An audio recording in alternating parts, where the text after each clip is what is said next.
안녕하세요. 매일경제 뉴욕 특파원 김용갑입니다. 미국에서 집과 관련한 모든 것을 찾을 수 있는 곳이 홈디포라고 한다면 농촌과 관련해서 모든 것을 찾을 수 있는 곳은 트랙터 서플라이입니다. 농장이나 목장, 정원에 사용되는 트랙터를 살 수도 있고 또 관련 장비나 농산물, 사료는 물론이고 병아리와 닭도 판매를 합니다. 트랙터 서플라이는 미국에서 전원 생활을 위한 가장 큰 소매 업체입니다. 매장 수도 2,000개가 넘지만 대부분 도심에서 멀리 자리를 잡고 있기 때문에 아마 미국에 계신 분들도 실제로 본 적은 거의 없을 듯 합니다. 미국의 경제지 포춘에서 매출액을 기준으로 발표를 하는 포춘 500대 기업에서 291위를 차지할 정도의 매출 규모를 가지고 있는데요. 이름에서도 알 수 있듯이 특히 트랙터가 인기 상품입니다. 트랙터 서플라이는 소매업체를 넘어 농업 커뮤니티를 만들면서 주가도 장기간 상승세를 기록해 왔습니다. 트랙터 서플라이는 오랜 역사를 지닌 곳입니다. 1938년 26세의 찰스 슈미츠의 손에서 시작이 됐는데요. 이 찰스 슈미츠는 시장의 틈새를 예리하게 파고들었습니다. 대공황이 아직 끝나기 전인 시기에 이 찰스 슈미츠는 한 가지 아이디어를 떠올리게 됩니다. 이 가격에 민감하게 반응을 하는 농부들을 대상으로 하는 트랙터 부품 사업을 구상을 합니다. 또 비용을 낮추기 위해서 처음에는 이 우편 주문을 통해 카탈로그 사업으로 시작을 했는데요. 그러다 1년 뒤에 이 노스 다코다주 미노트에서 첫 매장을 열었습니다. 이 트랙터 서플라이는 연 23%씩 성장을 하면서 12년 만에 수익 100배를 넘게 됩니다. 1959년에는 연간 판매액이 $10,000,000를 넘어섰고 1964년에는 이 100번째 매장의 문을 열면서 승승장구를 합니다. 약 30년간 성장을 지속하던 중에 이제 위기를 맞게 되는데요. 1969년 내셔널 인더스트리가 창업주인 찰스 슈미츠의 회사 지분을 매입을 합니다. 당시에 시대적으로 2차 세계대전 이후에 농장들의 통합과 그리고 또 미국에서 제조업이 성장을 하면서 이 농촌 인구가 감소를 하기 시작을 합니다. 그래서 이 고객들이 도시의 제조업을 위해서 제조업 공장으로 가기 위해서 농촌을 떠나게 됩니다. 그러자 이 트랙터 서플라이는 자신들도 고객들을 따라 도시로 가는데요. 매장은 도시 가까운 곳으로 이동을 했고 이 시기부터 트랙터 서플라이는 이 트랙터라는 단어와 거리를 두면서 자신들을 TSC라고 불렀습니다. 이는 트랙터 서플라이 컴퍼니가 아니라 도시, 교회, 국가를 의미하는 타운, 서버브 앤드 컨트리라고 하는 의미를 사용하게 되었습니다. 그리고는 이 여성용 양말부터 자동차 타이어, 스포츠 용품까지 모든 것을 팔기 시작합니다. 고객이 농촌을 떠나자 제품 범위를 확대해서 다양한 고객 확보에 나선 건데요. 하지만 특정 고객을 타겟으로 하지 못하는 결과로 이어지면서 사업은 방향을 잃었습니다. 그래서 매출은 또 곤두박질을 쳤고 이에 심지어 1980년에는 $1,300만 달러의 적자를 기록하기도 했습니다. 당시 회사의 매출이 $1억 미만이었던 점을 고려하면 이 상당한 규모의 손실이었다고 볼 수가 있습니다. TSC는 1980년에 톰 헤네시 CEO의 등장으로 다시 위기를 극복하기 시작을 하는데요. 이 톰 헤네시는 트랙터 서플라이를 살리거나 매각하는 임무를 받고 이렇게 등장을 한 인물인데 창업주인 이 찰스 슈미츠의 정신을 다시 받아서 농부들과 목장주의 이 같은 고객들에 집중을 하기 시작합니다. 초심을 찾으면서 성장을 해서 1994년 나스닥에 TSCO라는 티커로 상장을 하게 됩니다. 주당 $20의 거래를 시작을 하는데요. 다시 성장의 길을 시작을 하더니 사업을 시작한 지 72년이 지난 2011년에 이렇게 1000번째 매장을 열었고 그로부터 10년이 지나서 2000번째 매장을 열었습니다. 성장 속도는 최근 들어서 더 빨라진 상황입니다. 지금 제 옆으로 보이는 이 매장이 바로 트랙터 서플라이의 매장인데요. 말씀드린 것처럼 이 도시 근처가 아니라 외곽 지역에만 자리를 잡고 있습니다. 지금 나와 있는 이곳은 이 맨하탄에서 차로 1시간 정도의 위치에 있는 뉴저지의 한 매장입니다. 트랙터 서플라이가 지속적으로 성장한 배경에는 그들만의 성공 전략이 있었는데요. 열심히 일하고 열심히 놀고 그리고 매일 가장 낮은 가격으로 좋은 제품과 서비스를 제공해서 돈을 번다는 그들의 사명에는 여러 가지 의미가 담겨 있습니다. 실제 매장에 들어가서 분위기를 하나씩 보면서 말씀을 드리도록 하겠습니다. 가시죠.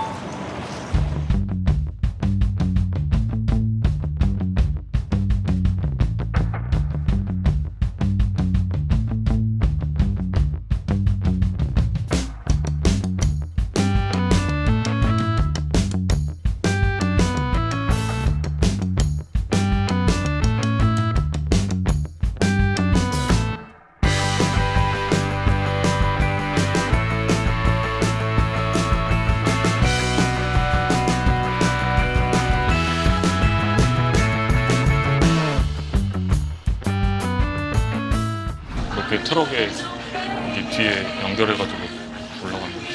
이런 것들이 다 지금 소모품들인 거죠. 그 차량에 들어가는 소모품들이라고 할 수 있는 부분들. 그런 게 장점인 것 같아요. 그 아마존에서는 우리가 타이어를 사진 않잖아요. 이런 소모품들 아마존에서 또 안 사니까 여기서 이런 것들도 그렇고. 사료도. 저렇게 이제 카트를 끌고 와가지고 타시나 보다.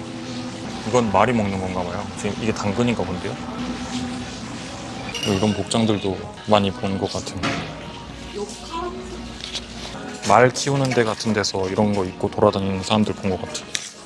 이 부분은 그 홈디포랑 약간은 겹칠 수도 있겠네요. 홈디포에도 보니까 이런 제품들은 판매를 하고 있는 모습을 볼 수가 있었는데, 이거 전기로 가는 카트인가 봐요. 약간 좀 험지도 갈 수 있는 미국판 경운기 같은 느낌 아닐까요? 인터넷에 보니까 요거를 리뷰를 많이 했던데, 여기서 와서 보니까 대부분 정말 큰 제품들이 아니면 소모품을 판매하고 있다는 생각이 듭니다. 그래서 이렇게 부피가 큰 제품들을 판매를 하거나 아니면 내가 살고 있는 곳에서 가까운 곳에서 살 수밖에 없는 이런 소모품들, 이런 것들을 판매하고 있는 모습을 좀 볼 수가 있습니다. 그래서 틈새 시장이라고 말씀을 드리는 부분입니다. 여기가 지금 완전 트랙터 부품이잖아요. 처음에 이 사람들이 이렇게 시작했을 때 어떤 이런 트랙터의 부품을 판매하는 걸로 시작을 했다 보니까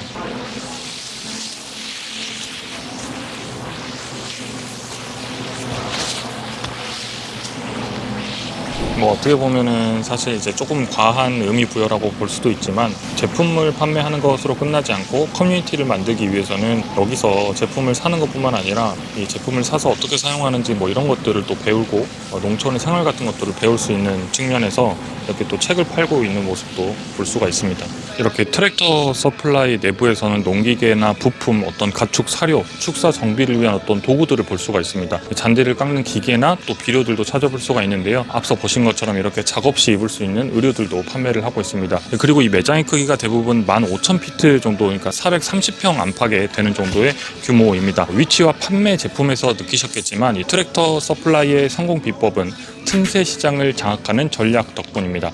이 트랙터 서플라이는 기본적으로 마진이 낮고 배송하기는 어렵지만 정기적으로 구매되는 소모품에 집중을 해서 영업을 하고 있습니다. 쉽게 말해서 들판에서 트랙터가 고장났을 때 부품이 필요한 이 농부들이 바로 찾을 수 있는 소매업체로 자리를 잡았습니다. 본인들의 매장 위치가 농촌에서 가깝게 자리 잡고 있다는 사실을 잘 활용하고 있는 건데요. 이 트랙터 서플라이가 다루는 제품의 부피가 크고 다루는 것도 쉽지 않다 보니까 그래서 아마존과 경쟁을 하지 않아도 되는 장점이 있습니다. 또 홈디포나 이 로우스와도 지리적으로 겹치지 않기 때문에 경쟁을 할 필요가 없습니다. 즉 아마존, 홈디포, 로우스가 하지 않는 이 틈새 시장을 잘 노렸다고 하는 겁니다. 다음으로 그리고 닭을 판매를 하기도 하는데요. 그 과정에서 이 품종에 대한 설명이라든가 언제 알을 낳는지 등에 대한 이 자세한 정보를 또 제공하기도 합니다. 그리고 또 새로운 강아지를 입양할 경우에 필요한 제품들을 추천을 해주기도 합니다. 이런 친절한 안내들은 새로운 고객들의 유입으로 이어지는데 원동력이 됩니다. 농촌에 사는 사람뿐만 아니라 농촌에 별장이 있는 전원 생활을 원하는 젊은 세대들의 유입으로 이어지는 이유이기도 합니다.